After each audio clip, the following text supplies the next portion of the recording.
Эзний ивэл дүүрнүү. Улаан тэнгисээс цааш аудио үйлчиллийн ээлжид шинэхэн дугаар эхэлж байна. Хүн ер нь өдөрт давтагдсан тоогоор хичнээн их бодол боддгийг та мэдэх үү? Судалгаагаар 12-оос 60 мянган бодлыг өдөрт боддог юм шүү. Надад энэ судалгааны үр дүнг сонсоод бүр үнэхээр гайхсан. Харин тэдгээр бодлын дийлэнх нь тэрхэн зураа бодогдоод л өнгөрдөг учраас бид завгүйдэл урсах амьдралынхаа эрчил донд орохороо заримдаа үнийг бодолч гэж тоолж тооцож амжидгүй байна. Харин үүнээс тоймтой хэдийг нь бодол болгон тооцож цаашлаад урт хугацааны дурсамж болгож үлдээдэг байна. Гудам далхаж явахдаа ч гэсэн бид зам, бродюр, цас, мөс, тогтсон ус, шавар шавхаа гэдэл нүдэнд өртсөн болгоныг бидний ухаанд тарих бодож үүний талаарх баримт сэлт хинэгний ярьж байсан хүүрнэл, үүх, түүх гэдэл зүсэн зүйлийн мэдээллийг эмхэлж зэгцэлсэн тэр тарихны хавцснаас олж гаргаж ирдэг. Үнэхээр хязгааргүй мэт шалмгаа эргэтэн байгаа биз? Шавар шавхайг хараад л өнгөрөхдөө бид урлаг, уран сайхан, утга зохиол, улс төрийн тухай гэдэл холбоотой зүсэн зүйлийн бүр янз бүрийн бодлыг хэдийнэ бодоод амжчихсан байдаг. Тэгэд би бодлоо л доо. Энэ олон 12-оос 60 мянган бодлын хичнээн нь Бурханы тухай бодлууд эзэлдэг болоо гэж бодлоо. Миний хувьд их цөөхөн байгаа. Та ч гэсэн минийх ч гэсэн ялахгүй өчүүхнийг л эзлэх бах таа гэж бодож байгаа бол зүгээр дээ. Баг багаар алхамаар цөөхөн давтамжийг нэмж болно. Энэ бол улаан тэнгисээс цааш аудио үйлчилэл. Улаан тэнгис хүртэлх Израильчүүдийн амьдралд ямар их нүд гэлбэм гайхамшиг болсныг та санаж байгаах. Харин тэнгисийг хуурай газар шиг гаталсны дараа юу болдог вэ? Тэндээс л жинхэнэ амьдрал эхэлдэг. Улаан тэнгисээс цааш итгэлээ ганц үгээр бус амьдралаараа гэрчлэе.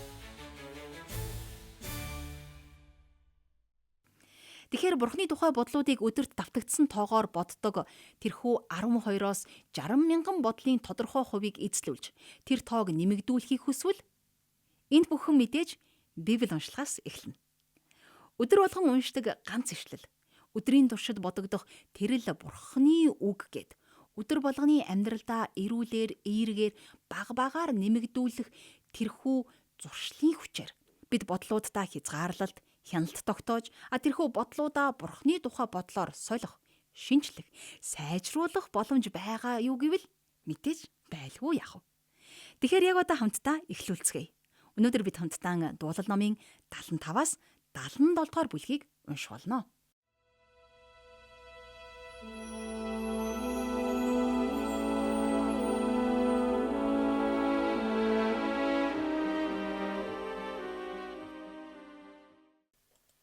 Дуулал 75 дугаар бүлэг. Бид танд талархал өргөж байна.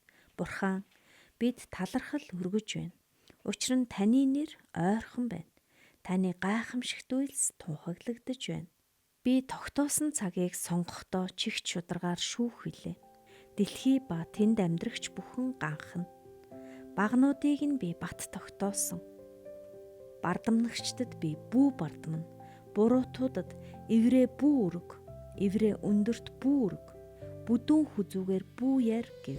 Учир нь өргөмжлөл, дорноосч, өрнөөсч, цөлөөсч ирэхгүй. Харин Бурхан шүүгч бөгөөд нэгийг бууруулж нөгөөг өргөмжлөнө. Сайн хутгасан бөгөөд хөөсөрч буй дарстай аяга эзний моторт байна. Тэрээр түүнийг цутгаж байна. Дэлхийн бүх гин буруутнууд шавхруугийн шавхан уух болоо. Харин би мөнхөд тунхаглана. Яаковын Бурханд би магтан дуулна. Буруутын бүх ивэр таслагдана. Зөвхтийн ивэр өндөрт өргөгдөнө. Дуулал 76 дугаар бүлэг. Бурхан Юдад мэдэгдсэн байна. Түүний нэр Израиль давга. Түүний асар Салемд, орших газар нь Сионд байна. Тэрээр галтай сумнууд, Бамбай, Илт ба дайны зэвсгүүдийг тэнд хугалжээ. Уул овоо шиг олдсноос ч та илүү гялбам, илүү сүр жавхлантай. Бат бэх зүрхтнүүд олзоо дээрэмдүүлээд нойрсож унтцгаав. Дайчин ирсэн хинэнч гараа өргөж эс чадав. Яаковын бурхан таны зэмлэлээр мортон хийгээд морин гүн нойрон давтжээ. Танаас зөвхөн танаас имээвэл зохино. Таныг гинт уурлах үед хэн өмнө тань тисэх вэ? Тэнгэрээс шүүлтийг та сонсгов. Дэлхийн дорд хүмүүн бүхнийг аврахаар шүүхийн төлөө бурхныг босох үед газар айж дуугүй байв. Хүмүүн ууралсан ч та магтагдана. Хилэнгийнхээ үлдэгдлийг та бүс мэт зүүн. Эзэн бурхандаа тангаргалж түүнийгээ биелүүл. Имээвэл зохих түүнд түүнийг хүрээлэгчдэд бэлгүүдийг баригтун. Тэрээр ноёдын сүнсийг номхотоодог. Дэлхийн хаад түүнээ сайдаг. Дуулал 77 дугаар бүлэг. Би бурхан руу дуугаа хадаана. Би бурхан руу дуугаа өргөнө. Тэр надад чих тавина. Зовлон шаналнгийнхаа өдөр би эзнийг хайна. Шөнөөрч ис цуцсан гараа сунгана. Сэтгэл минь тайвширхаас татгалзсан. Бурхныг санаад би шанална. Би тунгаан бодож сүнс минь сулдиж байна. Та нүдний минь зовхийг тогтоон барина. Ихэд шаналсан би ярьж ч ис чадна. Эртний өдрүүдээ урдын жилүүдээ бодно. Шөнөөр би дуугаа санана. Дотроо бясалгаж сэтгэл минь эрэлхийлнэ. Эзэн үүрт хаяна гэж юу? Тэр дахин хизээч таалан авахгүй юм уу?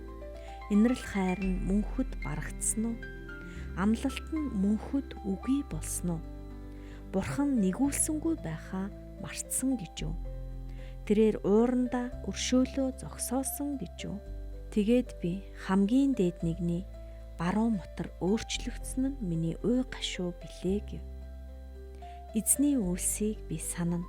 Эрт үеийн гайхамшгуудыг тань үнэхээр санана. Таны бүх ажлыг би тунгаана. Таны үйлдэлүүдийг шимтэн бодно. Бурхан, таны зам ариун. Бидний бурхны адил бурхан шиг хэн авгаа вэ? Гайхамшгуудыг үлддэг бурхан та. Ард түмнүүдийн дунд хүч чадлаа мэдүүлжээ. Та ард түмнээ Яаков ба Йосепийн хүүгүүдийг мутраараа зольжээ. Их ус таныг харав, бурхан минь ээ. Их ус таныг хараад бэмбэгнэв. Оёоргүй гүнч чичрэв. Үүс усыг цутгав, тэнгэрсч дуу чимээг гаргав. Таны сумнууд ч хаа сайгүй харвагджээ. Аянгийн тань дуу хуу салхин дунд байв. Цахилгаан гэлбаанууд дэлхийг гэрэлтүүлжээ. Газар чичрэн хөдөлж байлаа. Таны зам далай дундуур жимүүд тань их усанд байв. Гэлээч таны мөрүүд эс мэдэгджээ. Ард түмнээ Мосе ба Аароны гараар та хонин сүрэг мэт удирдсан билээ. Амен. Эзний үг биднийг ятгах, синхруулж, шинчилж байдаг. Тэр үгс хизээч бидний амьдралын тойргоос гадуур зурагдж, татагдж, хань хамаагүй оршдог. Үргэлж харин барьж байгуулж. Эзний амьд ариун үгнээс өнөөдөр танд аль үг, ямар утга санаа, хэддгээр шил өмнөд нь босож ирэх мэтээр ухаарагдан уншигдав. Миний хувьд дуулал номын 75 дахь бүлгийн 6-7 дугаар ишлэл. Энд юу гэсэн бэ гэхээр учир нь өргөмжлөл дорноос ч, өрнөөс ч, цөлөөс ч ирэхгүй. Харин бурхан шүүгч бөгөөд нэгийг бууруулж нөгөөг өргөмжлөнө. Үнэн дээр бид бурханд магтаалыг өргөхдөө бурхан яг л бидний магтаалын тахилаар хоололдог. Бид л хооллохгүй бол үлбрөөд унчих юм шиг санагддаг нь даанч өчүүхэн шүү. Яг үнэндээ бурханд бидний магтаал огтоо хэрэггүй. Бурхан магтаалал байвал алдрын гэгээн улам хурцаар гэрэлтэн гийгээд алдаршиж олонд танигддаг юм биш. Гагцхүү бид л бурханыг магтах магтаалаар сүнсээ хооллож, сэтгэлээ ариусгаж, оюун бодолтой бурханы яруу алдрыг тусгадаг юм. Тийм ээ ах トゥ нараа. Өргөмжлөл өрнөөс, дорноос, цөлөөс ч ирэхгүй юм аа. Бүх зүйл бурханы хяналтанд байгаа. Удирдлагууд, эрх мэдлүүд, байр сурууд цөм шүү. Хүмүүс нэг нэгнээсээ сайн нэрийг эрэлхийлж, аахар шаахар алдар нэрийн төлөө тэмцэлддэгч, өргөмжилж, өргөдгөх нь зөвхөн бурхан эзэн юм аа.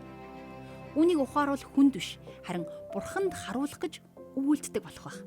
амьдралд нь ямар их тайвшрал байх бол гэтэл амжилтыг алдар нэр шаашаал магтаалыг зөвхөн хүнээс ирсэн хүний төгсгөл эцэстээ юунд хүргэдгийг хамтдаа нэг харцгаая. Энэ бол маш харамсалтай гэмээр нэгэн хааны түүх. Тэр бол Израилийн анхны хаан, нэр нь Саул. Бенамины Киш гэдэг нэртэй хүн байжээ. Киш нэгэн хүүтэй бөгөөд түүний нэрийг Саул гэдэг байв. Саул залуу, Библиэлд сайтай бөгөөд Израилийн хүүгүүдийн дотор түүнээс илүү сайхан залуу үгүй байв. Тэр бүх хүнээс толгой дээгүүр өндөр байлаа. 1-р Самуэль 9:1-2 дахь ишлэл. Ингэж цогтой эхэлсэн Саулын түүх. Давид өнөөх Филист хүнийг устгаад бүгдээрээ буцаж ирэхэд эмэгтэйчүүд Израилийн бүх хотуудаас гарч ирэн хингэрэг ба хөгжмийн зэмсэг барин дуу дуулан бүжиглэж хүл хөөрцөг болсоор Саул хааныг өгтөв. Эмэгтэйчүүд хөгжилдөн Саул мянгыг Давид түмийг алав гэж дуулалдав. Тэгэхэд энэ үг Саулын дурхуг хүргэсэн тул тэр ихэд уурлан тэд Давидэд түмийг хамааруулж надад мянгыг өгөв. Одоо түүнд хаанчлал дутуу байх шүү гэжээ. Саул тэр өдрөөс хойш Давидыг нүд зүүрлэх болов гэж 1-р Самуэль номын 18 дугаар бүлгийн 6-аас 9-р ишлэлд бичжээ. Бурхны тогтоолоос илүү хүний өнгө мөнгийг тэргүүнд тавьсан хүний төгсгөл ямар байхыг одоо удахгүй харцгаая. Дараа өдөр нь Филистчүүд алагдсан хүмүүсийг тонхоор ирэхдээ Саул болон түүний 3 хүүгөөнийг Гилбео ууланд өгсөн байхыг олж харав. Тэд Саулын толгойг огтлон зэвсгийг нь мултлан авч өөрсдийн шүтэнүүдийн сүмүүд ба ардуудад сайхан мэдээ хүргэхээр тэдгэрийг Филистийн бүх нутагт илгээв. Тэд Саулын зэвсгийг Ашторидын дуганд тавьж түүний цогцсыг Битшаны хан хэрэмд өлгөв. 1-р Самуэль 31-р бүлгийн 8-9-р ишлэл. Тэгэхээр Бурхны өөрт нь л өгсөн алдар хүнд эвэл өрөөлд хандж цадаж талархаж мэдхүүн харгаагаар Саул эцэст нь хар толгоогоо цуслаа шүү дээ.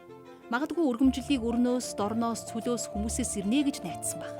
Нэгийг бууруулж нөгөөг өргөдөг Бурхны замналыг үгүйсгэн татгалцсан учраас ийм хэрэг болж. Гэхдээ Бурхан нэгийг буурууллаа гэд мөнхөд бууруулах уу гэвэл үгүй л болов. Гимшээд ухаарад ухаажаад иргсэн нэг эзэн дандаа өөдөн татаж өндийлхэн босгож өгдөг. Харин бид л хүнийхээ санаа бодлоор Бурхан мөнхөд уурлах юм шиг. Бурхан нэг таалаагүй бол тааллаа эргүүлэн татах юм шиг. Айж, бэргэж, аль эсвэл алмай бардам зандаа дийлдэж, буруу муу шийдвэр гаргаж амьдардаг. Эзэн үнэхээр хээр талд зам тавьж цүлд гол урсгана. Таны бас миний ангаж хагссан газарт гол урсгах болно.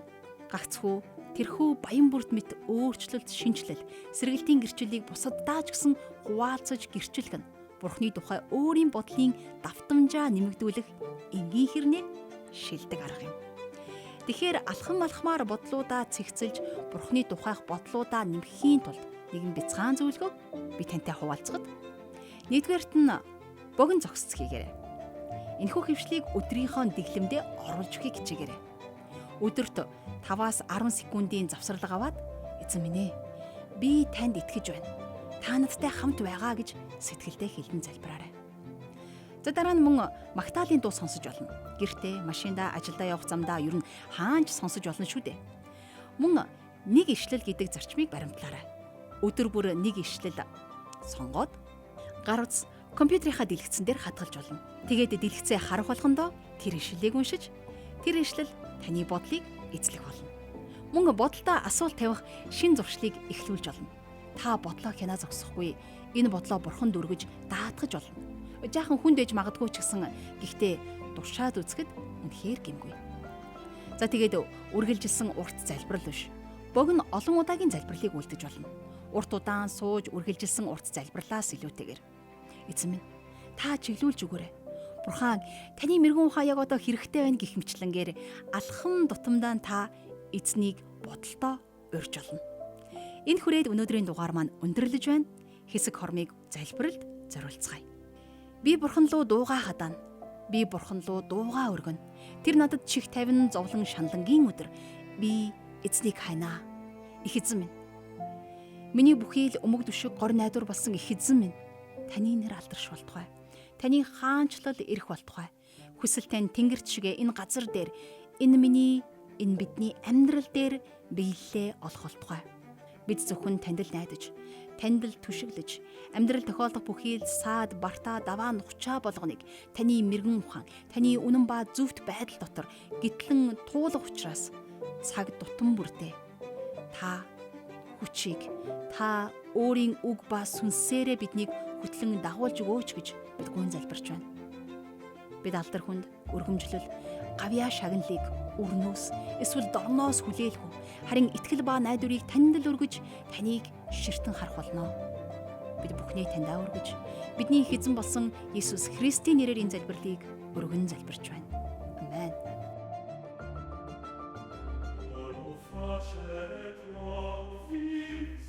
Улаан тэнгисийг гатлахаас өмнө Израильчууд Бурхантай анхлан танилцсан бол тэнгисийн цаад эрэгт тэд хүл тавиад Бурхантайгаа ойртон нөхөрлөж итгэлээр амьдрах шин замнлаа эхлүүлсэн. Улаан тэнгисээс цааш итгэлээ ганц үгээр бус амьдралаараа гэрчлэе.